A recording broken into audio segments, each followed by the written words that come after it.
సమాజమే దేవాలయం, ప్రజలే దేవుళ్ళు అని నమ్ముతాను. నేను నిత్యం ప్రజల మధ్యనే ఉంటాను. అదే నాకు తృప్తిగా ఉంటుంది. నా మీద నమ్మకంతో పెద్దలందరూ ఎంపీ టికెట్ ఇచ్చారు. ప్రజల ఆశీర్వాదంతో ఖచ్చితంగా గెలుస్తాము. విజయనగరం పార్లమెంటు పరిధిలో సమస్యలు గుర్తించాము. ఒక ప్రణాళిక ప్రకారం అభివృద్ధి చేసి చూపిస్తాము అంటున్న విజయనగరం టీడీపీ ఉమ్మడి ఎంపీ అభ్యర్థి అప్పలనాయుడుతో విజయనేత్ర ప్రత్యేక ఇంటర్వ్యూ. ప్రజలు కూడా ఏ సందర్భంలో కూడా ప్రజాసేవ చేస్తామని నమ్మితే మాత్రం వారు ఎదురుండే వాళ్ళు సపోర్ట్ చేస్తారనేది బలమైన నమ్మకం. సార్, చివరిగా ఒక మాట, మీ నమ్మకంతో అధిష్టానం మీకు ఎంపీ టికెట్ ఇచ్చింది. మీ పార్లమెంట్లో తెలుగుదేశం జెండా ఎగరేస్తారా? మీరు ఎంపీ అయితే ఏమి చేస్తారు అభివృద్ధి? ఎన్డీఏ కూటమి జెండా ఎగరేస్తున్నాం. 100% మంచి మెజారిటీతో ఇస్తున్నారు. ప్రజలు కూడా ఆమోదం చెప్తున్నారు. మాకు 7 నియోజకవర్గంలో 7 ఎమ్మెల్యేలు గెలుస్తున్నాం. ఎందుకంటే నాయకత్వం అనేది సమర్థత్వం ఉన్న నాయకత్వాన్ని ప్రజలు గమనించారు. మా పార్టీ నాయకత్వం అవ్వచ్చు, వ్యక్తిగత నాయకత్వం అవ్వచ్చు, నన్ను ప్రోత్సహించిన నాయకత్వం అవ్వచ్చు, ఈవెన్ అశోక్ గజపతి గారి నాయకత్వం అవ్వచ్చు. ఇట్లా ఏంటంటే ఇప్పుడు ఒకటి ఉంటుంది, సహజంగా ఏముంటుందంటే నీ ఫ్రెండ్ ఎవరు చెప్పరా నీ సంగతి చెప్తామని సహజంగా గ్రామాల్లో అంటారు, ఒక అంచనాకు వస్తారు. మీకు అర్థమవుతుంది కదా. ఒక పార్టీ రాజకీయ పార్టీ నుంచి పోటీ చేసిన వ్యక్తి ఆ రాజకీయ పార్టీ పట్ల ఉన్న నమ్మకం, విశ్వాసం, అలాగే ఎన్డీఏ కూటమి మీద ఉన్న నమ్మకం, వ్యక్తిగతంగా నా మీద ఉన్న నమ్మకం, ఇవన్నీ ఏమవుతుందంటే 100% రిజల్ట్ అనేది వస్తుంది. నేను ఒకటే అనుకుంటున్నాను, ఒక పార్లమెంట్ సభ్యుడు అంటే సహజంగా ఏదోలే ఆయన ప్రజలకు దూరంగా ఉంటాడు, ఎమ్మెల్యేలు చూసుకుంటారు, లేకపోతే ఆ ఎంపీపీ చూసుకుంటాడు, ఆ గ్రామ సర్పంచ్ చూసుకుంటాడు, వీళ్ళు వ్యాపారస్తులు లేకపోతే పార్లమెంట్లో మాట్లాడతారు, ఢిల్లీలో ఉంటారు. ఇది ఒక నానుడు. మేము చదువుకున్న రోజుల నుంచి సహజంగా మాకున్న సహజమైన స్థితి అది, ప్రతి ఒక్కరు కామన్గా ఆలోచించేది. ఒక పార్లమెంట్ సభ్యుడు అంటే అసలు ఆ పార్లమెంట్లో ఉన్న 7 నియోజకవర్గాల ప్రజలకి, ఆ పార్లమెంట్ ప్రజలకి ఎలాంటి సర్వీసెస్ ఇవ్వాలి, కేంద్రం నుంచి ఏ నిధులు తీసుకురావాలి. కామన్గా ఎంపీ ల్యాడ్స్ వస్తే ఎంపీ ల్యాడ్స్ ఏదో బస్ షెల్టర్ కట్టేసి పేరు రాయించుకొని ఎంపీ నిధులతో అని పెట్టేసి ఒక బోర్ కొట్టించేసి అక్కడ బోర్డు పెట్టేసి ఎంపీ నిధులతో బోర్ కొట్టించడు అనేది ఇది కామన్. ఇది సహజంగా అందరూ చేస్తున్న పని. ఇది ఎంపీ ల్యాడ్స్ అనేటప్పుడు ఈరోజు అశోక్ గజపతి గారు ఎంత బాగా ఆలోచించారు. అందరూ ఎంపీలుగా సహజంగా చేశారు. ఈయన ఏం ఆలోచించారు, హెల్త్ అండ్ ఎడ్యుకేషన్ కావాలి. ఒక గర్భిణీ స్త్రీ వారు డెలివరీ అయిన సమయంలో సహజంగా వేడి నీళ్ళతో స్నానం చేయిస్తారు బాలింతరాలకి. ఆ సమయంలో పిహెచ్సిలో హాట్ వాటర్ ఉండదు. హాట్ వాటర్ కోసం వీళ్ళు పరుగులు చేస్తారు బయట తీసుకురావడానికి. అది రాకుండా సోలార్ సిస్టమ్ ద్వారా ప్రతి పిహెచ్సిలో సోలార్ సిస్టమ్ని ఏర్పాటు చేసి సోలార్ సిస్టమ్ ద్వారా కంప్లీట్గా హాట్ వాటర్ని ఇచ్చే కార్యక్రమాన్ని పార్లమెంట్ మొత్తం చేయించారు. పిహెచ్సిలో ఒక యూనిట్ పెట్టించి, అదే సమయంలో ఎడ్యుకేషన్, పిల్లలు నేలలో కూర్చుంటున్నారు, వాళ్ళకి ఒక కాన్ఫిడెన్స్ బిల్డప్ అవ్వట్లేదు.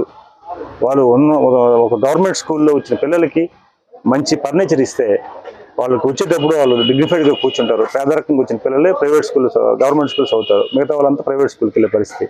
సో ప్రైవేట్ స్కూల్కి ధీటుగా గవర్నమెంట్ స్కూల్ కూడా తయారు చేయాలని చెప్పి ఫర్నిచర్ని ఆయన చేశారు. అంటే ఎంత దూరదృష్టి ఆలోచన. ఇవన్నీ కూడా ఏంటంటే ఒక మనిషి తన వ్యక్తిత్వాన్ని పెట్టే రిజల్ట్ వస్తాయనేది ఒక ఉదాహరణ. అలాంటి నాయకత్వం ఉండేటప్పుడు నేను అంతకంటే బాధ్యతగా సమానంగా చేయాలి, అంతకంటే బాధ్యత కూడా మెరుగుపరుచుకొని బాధ్యత చేయాలని చెప్పి హెల్త్ అండ్ ఎడ్యుకేషన్ని ఒక ఫార్ములా తీసుకొని చేయాలి. అలాగే నిరుద్యోగ యువకులు చాలామంది ఉన్నారు. ఈ దీంట్లో కొత్త పరిశ్రమలు ఎలా తీసుకురావాలి, ఉన్న పరిశ్రమల్ని ఎలాగో కంప్లీట్ చేయాలి, పెండింగ్ ఉన్న పరిశ్రమలు కానీ ప్రాజెక్టులు కానీ ఎట్లా కంప్లీట్ చేయాలి, దానికి ఎంత బడ్జెట్ కావాలి, కేంద్ర సహకారం ఏం కావాలి, రాష్ట్ర సహకారం సమన్వయం చేసుకుంటూ ఏం డెవలప్ చేయాలి, ఇవన్నీ కూడా ఒక రకమైన కేస్ స్టడీ చేస్తున్నాం. అందుకు ఎక్కడ కూడా ఒక ఎంపీ అంటే ఏదో కామన్గా ఉండకుండా ఎంపీ అనేవాడు కూడా ప్రజలకు సర్వీస్ ఇవ్వచ్చు, ఒక సిస్టమ్ పెట్టి చేయొచ్చు అనేది. నేను ఇప్పుడు ఏం చేశాను, 7 నియోజకవర్గాల్లో కూడా 7 ఆఫీసులు పెడుతున్నాం. అక్కడ ఎమ్మెల్యే ఆఫీస్ ఏది ఉంటే ఎంపీ ఆఫీస్ కూడా ఆ ఆఫీస్లో ఉంటుంది, వేరే ఉండదు. ఎంపీ ఎమ్మెల్యే ఆఫీస్ ఉంటుంది. ఆ ఆఫీస్ సంబంధించి సమన్వయం చేసుకుంటూ ఎమ్మెల్యే ఎంపీ లెటర్ హెడ్ ఒకటే ఉంటుంది. గ్రామ శాఖ సెక్రటరీ నుంచి ప్రధానమంత్రికి రాసినా సరే ఆ పరిధిలో ఉన్న డెవలప్మెంట్ కోసం 2 లెటర్ హెడ్ మీద రికమెండేషన్ చేస్తాం. చెడు వల్ల ఏమవుతుందంటే అక్కడ ప్రజలతో ఎన్నుకోబడిన ఎమ్మెల్యే, ప్రజలతో ఎన్నుకోబడిన ఎంపీ ఒక లెటర్ హెడ్ వెళ్ళేటప్పుడు ఆ పబ్లిక్ రెస్పాన్స్ కానీ అధికారులు ఉన్న రెస్పాన్స్ కానీ వేరేగా ఉంటుంది. అందుకు సహజంగా ఇది నేను ఆలోచిస్తున్నాను, ఖచ్చితంగా అవుతుంది అది. అట్లాగనే ప్రతి 7 నియోజకవర్గాల్లో పార్లమెంట్ పరిధిలో ఎమ్మెల్యేలు ఎంపీకి ఒక లెటర్ హెడ్ ఉంటుంది. మా ఇద్దరు ఆమోదంతో సంతకాలు పెట్టి బయటికి వెళ్ళాలి. ఇట్లాగా ఒక ఆలోచనతో మనం వెళ్తున్నాం ముందుకి. ఖచ్చితంగా ఏంటంటే ఇప్పుడు కూడా లీడర్షిప్ పబ్లిక్ నాయకత్వం వహించాలి తప్ప వ్యక్తిగతంగా మన నాయకత్వం లీడర్షిప్ కోసం ఆలోచించకూడదు. ప్రజల ఆమోదం కదా ఏదైనా కావాలన్నా, ప్రజా ఆమోదంతో ప్రజలు నాయకుడు అవ్వాలి తప్ప వ్యక్తిగతంగా అవ్వాలనుకున్నప్పుడు లేదు మా నాయకుడు ఇచ్చిన అది మాకు ట్రైనింగ్లో కానీ లేకపోతే వారు ఇచ్చిన సూచనలు కానీ చంద్రబాబు నాయుడు గారు కానీ నారా లోకేష్ గారు కానీ చాలా పర్ఫెక్ట్గా ఇచ్చిన సర్వీసెస్ని ఈరోజు నేను తీసుకొని ముందుకెళ్తాను. అందుకు పాజిటివ్ రిజల్ట్స్ వస్తున్నాయి. అందుకు ఎక్కడ కంగారు లేదు, గాబరు లేదు, ఇబ్బందులు లేవు. అందుకు ప్రశాంతంగా ప్రజలకి మనం ఏం మెరుగైన సేవలు అవ్వాలి. ఈరోజు ప్రజలకి ఏదో మభ్యపెట్టి చేసే పరిస్థితి, ప్రజలు నమ్మే పరిస్థితి లేరు. ఒక ఛాన్స్ అన్నారు అయిపోయింది. ఇంకా వేరే నాయకుడు వచ్చి ఏదో మాట్లాడి నమ్మే పరిస్థితి లేదు. ఎవరు ఉండాలి, ఏం చేయాలి ప్రజలు ఆల్రెడీ డిసైడ్ అయ్యారు. కనుక 100% నా పార్లమెంట్ పరిధిలో, విజయనగరం పార్లమెంట్ పరిధిలో ఉన్న ప్రతి ఒక్కరు కూడా ఆ పాజిటివ్గా ఆ ఆలోచనతో ప్రతి ఒక్కరు ఉన్నారు. అన్ని ఎమ్మెల్యేలు గెలుస్తున్నాం, ఎంపీ భారీ మెజార్టీతో గెలుస్తున్నాం.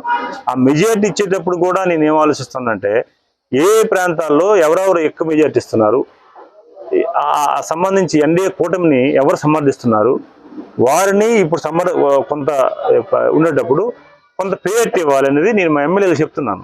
ఎందుకంటే ఇప్పుడు సర్వీస్ ఇస్తారు, మనం బాధ్యతగా అందరికీ మనం సర్వీస్ ఇస్తాం. సహజంగా ఇవాళ బాధ్యత ప్రతి ఒక్కడు ఆఫ్టర్ ఎన్నికైన తర్వాత అందరూ సమానమే.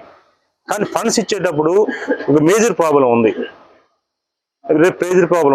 ఉదాహరణకి ఒక బ్రిడ్జి కట్టాలా ఒక గ్రామానికి, చరిత్ర ఉన్నంత వరకు ఇబ్బంది వచ్చింది. ఇప్పుడు రైల్వే లైను రాజాంకి, కొందూరు నుంచి రాజాంకి వెళ్ళాలి రైల్వే స్టేషన్, పారిశ్రామిక వాడు ఉంది, దానికి రైల్వే లైన్ కావాలని ఇప్పటి నుంచి ప్రపోజల్ ఉన్నాయి. మేము దాన్ని స్టడీ చేస్తున్నాం. ఒకవేళ రేపు ఆ ప్రాంతం రాజాం ప్రాంతం వాళ్ళు ఎక్కువ మెజార్టీ ఎన్డీఏ కూటమికి అభ్యర్థులు కానీ ఇచ్చారనుకోండి, ఎమ్మెల్యే కానీ సహజంగా ఎంపీకి కానీ ఇచ్చేటప్పుడు రేపు మేము పిఎం గారికి, సీఎం గారికి, మిగతా పెద్దలకి ఒక ప్లాన్ చేస్తాం. మనం ప్రజా ఆమోదం వచ్చింది సార్ ఆ ప్రాంతానికి, మనం ఈ పని చేయాలి. ప్రజా ఆమోదం రాకుండా చేయాలి, కానీ ఇంకొద్ది ఫోర్స్ వస్తుంది చెప్పడానికి. అది బాధ్యతగా మనం చెప్పగలుగుతున్నాం. సార్ ఇట్లా వచ్చింది సార్ ప్రజా ఆమోదం, వారికి మనం చెప్పాలి సార్. గతంలో మన నమ్మకం మీద వాళ్ళు ఓటు చేశారు కనుక ప్రజా ఆమోదం భారీగా వచ్చింది కనుక మనం వారు చేయాలని ఒక ఇది వస్తుంది. అందుకు నేనేమన్నానంటే మెజార్టీ ఈ పార్లమెంట్ పరిధిలో ప్రజలు అందరూ కూడా కోరుకున్నది, మీరైతే 100% మమ్మల్ని గెలిపించాలని మీకు ఉంది, గెలిపిస్తున్నారు. కానీ భారీ మెజార్టీ మన మా అభ్యర్థులకి నాకు ఇస్తే మాకు కాన్ఫిడెన్స్ వస్తుంది. రేపు నాయకత్వం జరిగేటప్పుడు నమ్మకం కలుగుతుంది. ఈ నాయకత్వం మీద భరోసా ఫీల్ కలుగుతుంది. దానికి ఇమ్మని మీ ద్వారా అప్పీల్ చేస్తున్నాం.